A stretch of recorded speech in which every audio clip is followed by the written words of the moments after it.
जय हिंद दोस्तों। चलिए आज हम एक छोटा सा टॉपिक देखते हैं बायोलॉजी का। ठीक ना। बायोलॉजी कोई भारी चीज़ नहीं है, बस आप आराम से समझिएगा।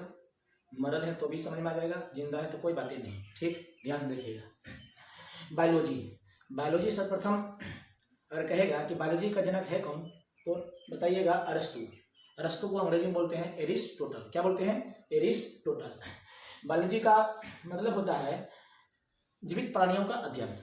जीवित प्राणियों का अध्ययन का मतलब होता है अगर कोई जिंदा है तो उसी के बारे में अगर हम अध्ययन करेंगे तो उसको क्या कहेंगे? बायोलॉजी। बायोलॉजी कहेंगे। यहाँ से फिर एक क्वेश्चन आता है कि बायोलॉजी शब्द सबसे पहले किसने दिया? बायोलॉजी शब्द सबसे पहले किसने दिया? तो नाम रखिएगा याद, लेमार्क और ट्रीवीनस। लेमार्क और ट्रीवीरेनस। पहला ऑप्शन में ये याद रखिएगा, दूसरा ऑप्शन में याद रखिएगा। अगर दोनों है तो दोनों मारिएगा। ठीक। उसके बाद ये भी कभी कभी क्वेश्चन पूछ सकता है कि बायोलॉजी शब्द जो है वो किस भाषा से है, तो आप लोग याद रखिएगा ग्रीक शब्द से लिया गया है। ग्रीक भाषा का शब्द है बायोलॉजी। ठीक।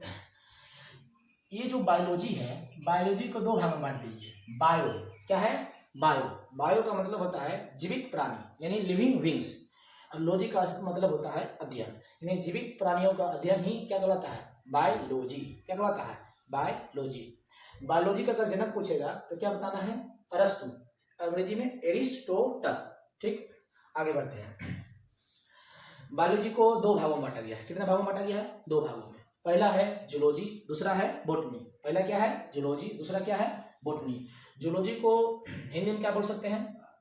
वनस्पति विज्ञान, सॉरी जंतु विज्ञान। बॉटनी कह सकते हैं वनस्पति विज्ञान।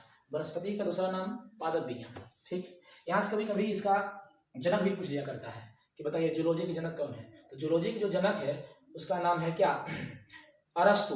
जो बायोलॉजी का जनक है वही है किसका जनक? जूलॉजी के। अब वनस्पति का पूछेगा, बॉटनी के, तो बताइएगा थियोफ्रेस्टस। क्या बताना है? थियोफ्रेस्टस।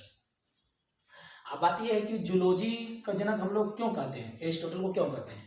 कौन सा ऐसा काम कर दिया जो हम कहते हैं कि जूलॉजी का जनक एरिस्टोटल है? या फिर चाहे कि फादर ऑफ बॉटनी थियोफ्रेस्टस को क्यों कहते हैं? कौन सा ऐसा काम किया? तो कुछ नहीं किया, बस याद रखिएगा कि एक बुक जूलॉजी पर एक पूरा रामायण लिख दिया। उस बुक का नाम क्या था? Historia animalia. देखिए याद रखिएगा, एनिमेल मतलब जंतु होता है, इसलिए जंतु से संबंधित है एनिमेलिया। हिस्टोरिया एनिमेलिया नामक बुक किसने लिखा? तो बताइएगा एरिस्टोटल। इसलिए हम लोग जूलॉजी के जनक किसको कहते हैं? एरिस्टोटल को। ठीक। ठीक उसी प्रकार फादर ऑफ बॉटनी थियोफ्रेस्टस। ठीक इसी प्रकार इसने भी एक बुक लिखा, उसका नाम था Historia प्लांटेनम।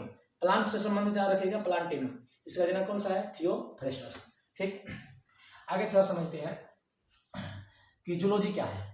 Study of animal. Study of animal zoology कहलाता है। ठीक है, स्टडी ऑफ एनिमल जूलॉजी कहलाता है। जूलॉजी के जनक अरस्तु। उसी प्रकार इधर स्टडी ऑफ प्लांट पादपों का अध्ययन बॉटनी कहलाता है। पेड़ पौधों के बारे में जो हम कुछ पढ़ते हैं उसको क्या कहते हैं? वनस्पति विज्ञान। और जंतुओं के बारे में जो पढ़ते हैं उसको क्या बोलते हैं? जूलॉजी। थोड़ा सा दो तीन को टर्म समझना है हम लोग को, बाकी फिर कल देखेंगे। कल शुरू करेंगे पहला चैप्टर सेल, कोशिका। कोशिका पढ़ेंगे। थोड़ा सा और देख लेते हैं कि मॉर्फोलॉजी, एनाटॉमी और फिजियोलॉजी। मॉर्फोलॉजी, एनाटॉमी और फिजियोलॉजी क्या है? मॉर्फोलॉजी का हिंदी होता है आकार की। क्या होता है? आकार की। बाह्य संरचना का अध्ययन कहलाना ही क्या कहलाता है? आकार की। बाह्य संरचना का अध्ययन कहलाना ही क्या कहलाता है? मॉर्फोलॉजी। शरीर के बाहरी अगर जानकारी प्राप्त करते हैं तो उसे क्या बोलते हैं? मॉर्फोलॉजी। दूसरा आती है एनाटॉमी। एनाटॉमी मतलब हुआ कि शरीर रचना विज्ञान, स्ट्रक्चर ऑफ बॉडी। उसी के बारे में अगर हम पढ़ते हैं, उसके बारे में जानकारी प्राप्त करते हैं, उसे क्या बोलेंगे? एनाटॉमी, यानी आंतरिक संरचना का अध्ययन। आंतरिक संरचना का अध्ययन क्या होता है? एनाटॉमी। दूसरा आती है फिजियोलॉजी। फिजियोलॉजी को हिंदी में क्या बोलते हैं? कायरकी। क्या बोलते हैं? कायरकी। मतलब फंक्शन। फंक्शन का स्टडी क्या कहलाता है? कार्यों का अध्ययन। किस प्रकार कार्य कर रहा है बॉडी के अंदर, उसे क्या कहते हैं? फिजियोलॉजी।